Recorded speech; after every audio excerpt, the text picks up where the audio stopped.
Hi folks, Steven here. So this is going to be another of our Pokemon Go Community Day recaps. So let's see, this month was Litwick Community Day. So they're doing, as usual, a spooky Pokemon for October. If you have any thoughts on this, go ahead and toss those in there, but I'm going to go straight into my presentation right now.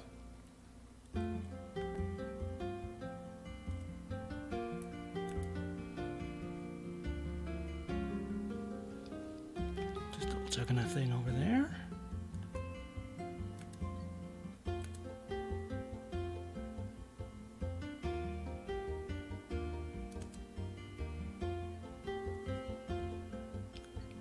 Alright, so the first thing we like to do is to take a look at the weather. For the first time in a while, I was in the same place pretty much for both of these, or at least close enough. So let's see, Community Day weather. So last month, Sunday, September 18th, 2002, high of 81 on a normal of 72, low of 65 on a normal of 50, 4.3 miles per hour, average wind speed. Yesterday, for the Community Day here, Saturday, October 15th, we had a high of 54, normal is 60, low 31, normal is 40, and average wind speed 5.8 miles per hour. Excuse me. So last month we were above average, here we were below average. Always a little bit of a dice roll as far as weather in the fall and the spring around here, or really any time of year. So some variance is to be expected. Alright, so this one was a little bit different. It was 2 to 5, which actually happens to be the exact same time where the league I run here in Madison Pegasus Games is. And give me some feedback. Since this is going to be a thing that's going to overlap almost every other month, unless something else is going on, let me know if you want me to do something different on months where I'm going to be at league during Community Day time. Alright, but in any case, yeah, so this is the gym for Pegasus Games. This is the gaming store on the west side. Like I said, we have a Pokemon League there. As you can see, I've had a lot of activity at the store there in Pokemon Go. Defended it for over 37 days, over 300 treats, over 100 victories. Obviously achieved gold status on there. And that's not even all of it. There's actually, right behind it, there is a stop, because it is a Play Pokemon store, or something of that nature. I forget exactly how it all fits together, but there is also a stop there. So we very frequently get stuff that comes up there. Alright. Let's talk about some of the stuff going on. So first off, yes, Community Day Litwick went from 2 to 5 p.m. yesterday. A lot of the usual stuff. 3 times Catch XP, which was very nice. 2x Catch Candy. And then you see the Festival of Lights. There's still another day or so left in that. And that has 2x Catch XP, which these do not stack, nor does the candy bonus. You're only going to get the higher of the two. So, unfortunately, you do not get a 6x Catch bonus, but 3x is still pretty good there. In addition to all this, they actually had some other stuff. Because this is a stone-based evolution, I think it uses a dusk stone in game. You have to get that. So it had a regular old evolution item couple of tasks there that were separate from the pass you have to buy to get some of the other stuff. Alright, speaking of the pass, let's see, I did, as usual, pick that up. Trick of the Light, but it also says Field Notes. Now, you know, over the last few months, they've been changing things around just a little bit, because they always have these sort of punny names, you know, the Great Ghastly, and last month with Rock and Roll. Earlier this year, they just called them Field Notes Pokemon species name there. This one, they sort of melded the two. They do have a Trick of the Light, which I'm not exactly sure if that's a reference to something literary or something that I'm not aware of. And as always, I like to know what these are called in other languages out there. But in any case, on the left there, Professor Willow is still back here. Let's see. The younger the life, the brighter and eerier the flame on its head burns. So yes, apparently the whole Litwick line actually runs on soul energy from things around it. A little bit of a creepy Pokédex entry there. You know, that's always been a thing. But now I guess they're putting this to the forefront here. And it says the younger it is. Well, that's interesting. In any case, you can see the tasks on the right. The one I already completed there was the usual get 5 nice or better throws. So nothing too special there. And then catch a bunch of Litwick and power Pokemon 10 times. This is a pretty standard, other than needing an evolution item, 3-stage evolution line. So you're going to pretty much know what to expect on that end. Alright, regular versus shiny. So on the base Litwick, you can see basically the main thing, well, its eyes are a slightly different color. You can probably just barely see that on there. And then you have the flame is a different color. It's very purple on the regular one and more of a blue. This sort of flame color difference carries on through the various things there. I believe the Chandelure shiny has like bright orange flames on it. But otherwise, very similar appearance. So, but yeah. So, and interestingly, I got a bonus because it was sunlight. I guess this is because it's a fire Pokemon. Even though, yeah, you usually would equate this with night, so you think you could get some sort of bonus during the night. But yeah. So overall, not the most distinct shiny, but I think it works out okay. Oh, hey, R-H-I. I'm not sure if that's the correct pronunciation, but looks like, I think it's a he, is back. So we get both of them this time. So let's see, yes, certainly alluring, light surrounding. What could be the source of its brilliant glow? Well, as I mentioned, soul energy of some sorts appears to be the case there. In any case, our second set of tasks is about what you would expect. 15 Litwick, transfer some Pokemon, and evolve some Litwick. I had some pretty good candidates that I managed to evolve through all that to get Lampent. I had Litwick, but I didn't have Lampent or Chandelure. So those were quite new to me, and I got some nice bonuses there as well. Alright, you can see I'm kind of going through this quickly. Just to give you an idea of what happened, I did have more than enough time to complete all this stuff during the league session, but obviously having to take care of other duties, we had a couple new players during the session, and I have to keep an eye on things and all that fun stuff. We kind of had to just work out. It didn't give me all the time I wanted, but it was, just the way things work out sometimes. This is the first time I've been at league during the session. I've either our league started up in July, and I've either been out on something, or we've had some sort of conflict where I haven't had to worry about that. So, like I said, tell me in the future, do you want me to sort of do these check-ins anyway, or how do you feel about that? Yes. Spirits of the Fallen, though, is the Pokedex entry. Like I said, I'm fairly certain pretty much all this information is brought in from various Pokedex entries. That may be a little difficult to do community days on some of the newer Pokemon, and why I think Gen 5 is the newest. Well, not technically. Well, it depends if you count. When we had that Sandshrew one, that had the Alolan form, which is from Gen 7. But obviously Sandshrew itself goes much further back. Over on the right, it's the usual stuff. Make 3 great curveball throws. I actually got 2 of them very quickly. The third one took a little extra time, but not as difficult as I maybe feared. Evolve 1 Lampent, and transfer 10 Pokemon. So then you get the rewards showing down there. Alright, so as you can kind of guess, I did in fact evolve that. In fact, we'll get into the Stage 4 rewards in a little bit.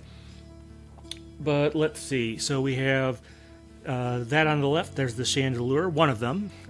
And then Fire Spin and Poltergeist, and I forget which of those is the special move that you can't normally learn. Honestly, since those are both pretty regular stuff there, I'm not sure what to exactly say. But and it does mention this is one of my community ones. I did have a few from before this, but yeah. All right.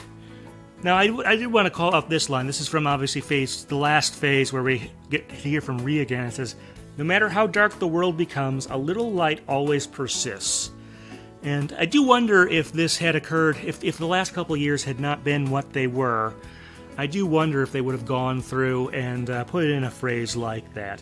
It still would have been somewhat apropos, but I think it has a little more resonance to it, even if there are times where I have trouble fully believing in that type of sentiment. but I did like that it was in there. And I do wonder how that translated to other languages when they brought that in. I'm sure most languages have some way of doing that, but I'm just thinking. All right, over on the right-hand side, you can see these are the final rewards. Remember, Stage 4 is not actual tasks. You just get a bunch of goodies from it. So we got some silver pineapple berries, a Pokemon to catch, and some bonus XP. And then once you're done with all that, you get some more stuff. Some Stardust. Pokemon appears. So that's always going to be another one of the special Community Day fully evolved ones. And then, let's see, we've got some rare candy there. So, overall, pretty good stuff. Alright, like I said, that was fairly quick since I didn't have as much, but I do have a little bit of a follow-on to this after we get through our overall thoughts. Creepy Pokédex entries. Yes, we definitely got our fair share of those. Want to point out, I didn't actually have much difficulty despite being stuck in one area. Even though I was at the store and obviously running the league and stuff, didn't have much trouble getting the requisite number of Pokemon throughout the thing there over the 3 hours. It was, I guess, somewhat helpful that it aligned well, precisely with my league times. I don't think I really totally planned that, but that's how we worked it out. And then we don't know next month's Community Day. Now, December is the month after next, and that's usually a compilation of all the stuff. Next month should be the last regular one. But we do know that in early-ish November, there's going to be a Retro Community Day. They've done those occasionally. I think Dratini is the one that's coming back there. So if you missed that a year or two ago, you'll have a chance to get a Dragonite, which will be very nice there. Alright, so right after League, I had another place to be. This is the LCEC. For those of you not aware, that stands for LCEC Community Education Center. So this is a small-ish community center that's not too far from where I am, and actually not too far from League, so at least that worked out well. But they were having their annual Harvest Festival. I'm almost certain they did not have one in 2020, at least not an in-person one. And I'm not sure if they had one last year, actually. But they did have one this year, and you can sort of see they have some musicians performing up there. But this is the community center that actually hosts the radio station where I do my pre-recorded radio show from 8 to 64. So I was obviously more than happy to drop by there and say hello to some of the folks in the audience. So let's see what we got with all of that. Let's see, so there is actually a fourth spot there. The new station manager also came in and did some performance there, but got a nice little band going there. Now, unfortunately, I did have more photos from this event, but I took them with my phone, and for some reason my phone, I don't know if it didn't save them in the correct format or what. Like, one of them is really low resolution for some bizarre reason. It's like I got the thumbnail instead of the actual picture. A couple other ones, I just try to open them on my computer and they say they're in the wrong format, but overall, this was a pretty nice thing there, and I just want to mention, if you're in the Madison area, on the 25th, I think it's from 7 to 8, the community center is having an open mic night on the 25th, that's Tuesday, and actually they are, pretty much always looking for new shows. There's still space on the schedule for that, so if you want to look that up, WWMV-LP is the call sign of the radio station. And they're actually doing a little bit of maintenance soon to get it back up to the proper power stuff, so that's good as well. Alright, AI art update. So some of you may remember a few weeks ago I debuted some art where I basically trained a Stable Diffusion, which is an artificial intelligence art thingy, platform, I guess is the best way to call it, and used it to generate, based on some TCG card art by a specific artist, Megumi, and used that to generate art based on various musicians who had worked in the first couple movies. Well, excuse me. It's still Stable Diffusion, but I used a different, I'm not sure exactly what you want to call it, little sub-platform. There's all these forks of it right now. But I used that, retrained it on roughly the same data, and decided to take a picture I had of myself and put that in there. So this is kind of what I ended up with, although I did have to retouch a few things on here. Like the glasses frames I could not get right straight out of there, so I had to paint those in. I also had to add the eye color to make it look a little more like that. So, but yeah, so that's one of mine. So yeah, I thought about using it maybe as a channel icon, but I don't think so. It looked a little sinister. The other thing I had to do, for some reason, I guess my nose was a little on the red side in the source image that I took. I kept trying to paint my nose purple, and I had to use the negative keyword to get rid of that. But overall, I think it looks decent. I could polish it a little bit more, but I did post this as a post on my YouTube feed, so some of you did see that, and one of you that did, DDD033, thanks for letting us know. You look like Giovanni. Well, I don't know that I look exactly like Giovanni, although he does have that sort of like circular hair thing on the top. I don't know exactly how to describe it. I joked, I'm the leader of Team Blair. Our scheme to take over the region involves flooding the area with 80s music. And more pertinently, I guess, well, maybe not more pertinently, but DDD033 did ask me, you have a Discord server or something I could send fan art. Well, no, PokePress does not have a Discord, but the Pokecasters Network does. And if you want to check that out, just search Pokecasters Network Discord, and you should be able to find it there. But that one does exist, although they don't have a specific fan art page. So that's kind of where things are at with that. But that is, I guess, an option. So let's see. Speaking of the Pokecasters Network, yes, we have some updates there. So here's some recent episodes on various shows throughout the Pokecasters Network. First off, we have PokeScience, Take Me to Your Gym Leader. So I have to assume they're talking about BEM and LGM, since they said the description I read says something about UFOs. So let's see, and then we got Critical Hitmonlee. It's weird, they had a couple episode 72s. I'm not sure if they forgot to increment the number, but they have different titles. Lucas's Pilgrimage appears to be the latest one. Welcome to the World of Pokemon 110, Wheezing. Let's see, Not a Scratch Arc 5 Episode 7 revealed. And oh hey, I believe this was last week and I got this out, but this was PokePress Digest Podcast Episode 60, discussing the music of Pokemon Battle Revolution. So yeah, we recorded that I believe earlier this year, but the episode is finally out. You can hear me and Anne from PKV Podcast talk about the music of pretty much the last in its line, Pokemon Battle Revolution for the Wii.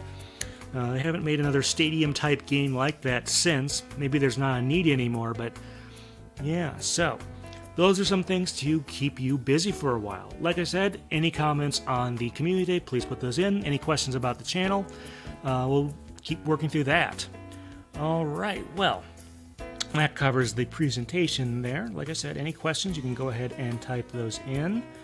But otherwise, I will see you sometime in the... interesting, it's... Let's see, stop screen. There we go. I think I needed to step forward one more slide on there, so it got stuck on the exit slide. But in any case, go ahead and toss us some comments. All right, folks, thanks.